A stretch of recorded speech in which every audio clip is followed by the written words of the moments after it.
हाँ, इस वीडियो में आज हम लोग आपको बात करेंगे कि इस सरल रेखा की प्रवणता के रूप में मानक समीकरण किस प्रकार से फाइंड किया जाता है या निकाला जाता है।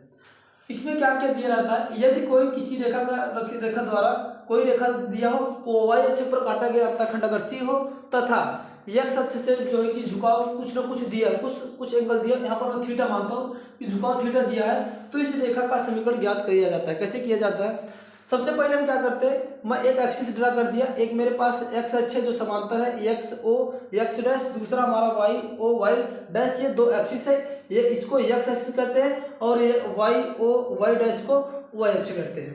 इस पर क्या है कि एक रेखा हमारे पास AB है, ये एक रेखा AB है जो x अक्ष के साथ, एक रेखा हमारे पास AB है, ये AB है जो x अक्ष के साथ थीटा कोण पर झुकी हुई है, या कह लो जो है कि एक्स अक्ष के साथ थीटा कोण बना रही है। यानी कहने का मतलब है AB मेरे पास एक रेखा है जो कि क्या है, एक्स अक्ष के साथ थीटा कोण बना रही है, तथा y अक्ष के साथ ये कितना अंतखंड काट रहा है, C अंतखंड काट रहा है। इस प्रकार जो हमारा कोण है, ये देखो LQO क्या है हमारा, LQO और L और PLM क्या है, दोनों थीटा कोण बना रहे हैं। और OL जो है कि ये अंतखंड C है, ये दिया ही है। और रेखा हमें क्या करना है, हमारा AB, इस रेखा का हमें क्या करना है, AB रेखा का समीकरण फाइंड करना है, तो ये हमें ज्ञात करना है। अब इसमें हम करते क्या है कि मान लेते हैं कि इस AB रेखा पर कोई मेरे पास एक P बिंदु है जिसका निर्देशांक यानी कोऑर्डिनेट क्या है, x, y है। अब यहाँ पर क्या करते हैं कि इस पे क्या करते हैं, P बिंदु से हम x ओ यानी x डैश ओ या x या कर लो x ओ x डैश पर एक लंब खींचा जो कि PM है। दूसरी बात में क्या किया, L बिंदु से PM पर एक लंब खींचा जो कि PN है, ठीक है ना, खींचा हूं। अब इसके बाद जब इससे खींचा तो हमें यह स्पष्ट पता चलता है कि जब यहां से इस पे लंब डाला तो ये OM के समांतर है, तो L जो होगा, L यानी जो होगा वो OM के समांतर। ये सब इतने हैं, तो आप लोग यहाँ से फिगर से स्पष्ट हो रहा है। जब यहाँ तक ये आपको पता चल गया तो हम क्या करते हैं, अगर हम देखें कि ये हमारे पास दो समांतर रेखा है और एक ये तिर्यक रेखा है, तिर्यक रेखा हमारा कौन सा, AB है, तो तिर्यक रेखा कंडीशन में क्या होता है, इसके आपस में जिसकी वजह से ये वाला कोण LQO बराबर कोण PLN होगा। यहाँ तक आप बात को समझ में आई होगी। अब यहाँ से हम एक एक करके बात यहाँ पर निकालते हैं। दिया गया ये क्या है कि PM लंब है XO x डैश पर, तथा L जो है कि LN लंब है PM पर। तो हमारा क्या है, इस कोऑर्डिनेट्स अगर हम देखें तो PXY जो इस पे लिया गया है रेखा B पे, तो x की जो दूरी होगी यानी OM की भी दूरी x हो जाएगी क्योंकि x कोऑर्डिनेट है, y वाली पूरी यहाँ से आकर दूरी क्या हो जाएगी, y हो जाएगी। तो यानी यहाँ से लेकर OM की वैल्यू यहाँ से निकाला गया कि PM, ये जो PM है उसकी वैल्यू y दिया गया, y है, और OM की वैल्यू क्या है, x है, और साथ साथ ये वाले दोनों आपस में एक दूसरे के समांतर लंब है, तो ये दोनों दूरी बराबर होगी, इसलिए आपको लिखा है OM बराबर x और LN बराबर भी क्या होगा, x होगा। और ये तो दिया ही है कि OL जो है कि ये अंतखंड है, y अक्ष पर काटा गया अंतखंड C है, तो वो चीज यहाँ पर लिखा है OL = C जो कि अंतखंड है, दिया गया है। फिर दूसरी बात, ये कोण आपको मिल ही गया, जो झुकाव था, रेखा जो था x अक्ष के साथ जितने कोण पर झुकी थी, थीटा मैंने माना, तो वो कोण दिया आपका कोण LQO बराबर थीटा, और बराबर क्या होगा कोण PLN बराबर थीटा, जो यहाँ पर लिखा है झुकाव है। और लास्ट बात यहाँ पर हमें इसकी वैल्यू निकालना PN की वैल्यू क्या होती है, टोटल में से यानी PM में से आपको m घटा देना है, तो वही चीज लिखा गया है PN बराबर PM माइनस का NM, तो NM घटा, दोनों की वैल्यू मुझे पता है, PM की वैल्यू मेरे y है और क्या है NM की वैल्यू, ये NM की वैल्यू जितना बड़ा ये होगा, यानी क्योंकि इस पर लंब डाला गया तो बोथ आर डिस्टेंस बराबर होगा, तो ये C है, इसलिए माइनस। यहाँ तक आपको पता चला होगा। अब हम करते क्या है, जब ये सब पता मुझे चल गया तब हम समकोण त्रिभुज एक फॉर्म हो रहा है। समकोण त्रिभुज कौन सा, ये देखो, ये एक समकोण त्रिभुज बना PNL, एक समकोण त्रिभुज हो रहा है। अब इसमें हम क्या करते हैं, फॉर्म अप्लाई करेंगे, कौन सा, आपका पाइथागोरस समकोण त्रिभुज का लिखेंगे, समकोण त्रिभुज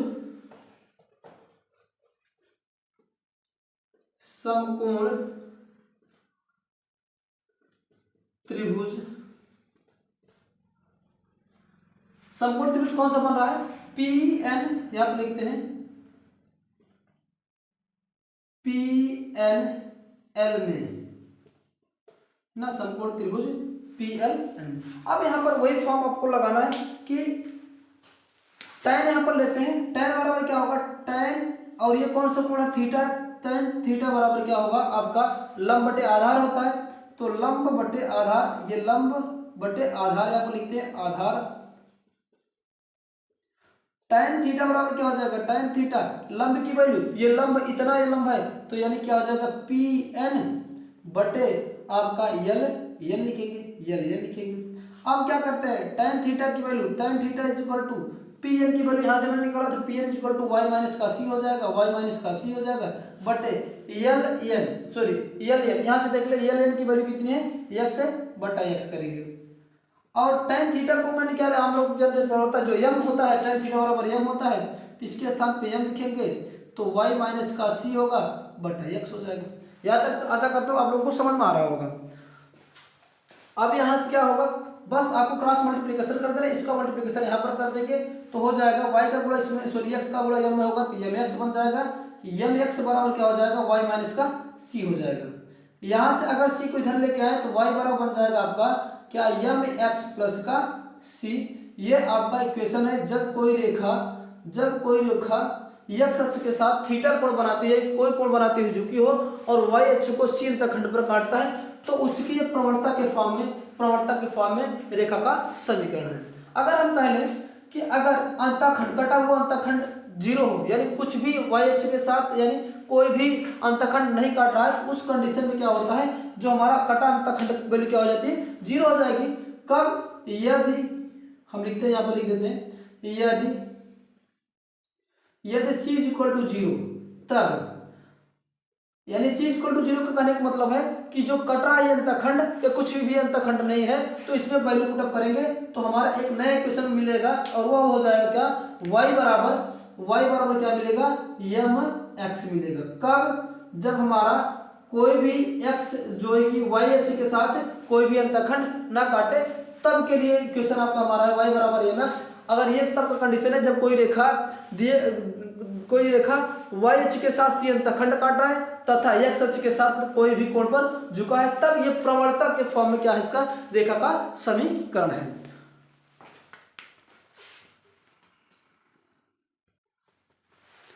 हाँ, तो y बराबर हमारा मिला क्या, y बराबर एम एक्स प्लस सी मिल गया। ये आपका जो होता है वह किसी भी अगर x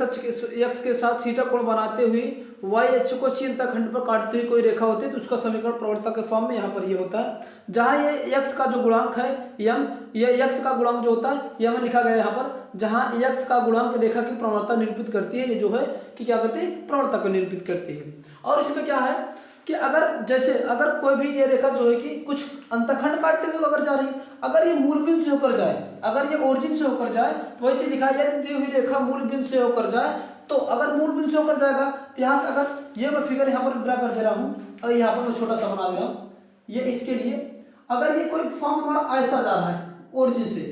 तो ओरिजिन के कंडीशन में तो मेरा कोई अंतखंड कट नहीं रहा है, कोई भी मेरा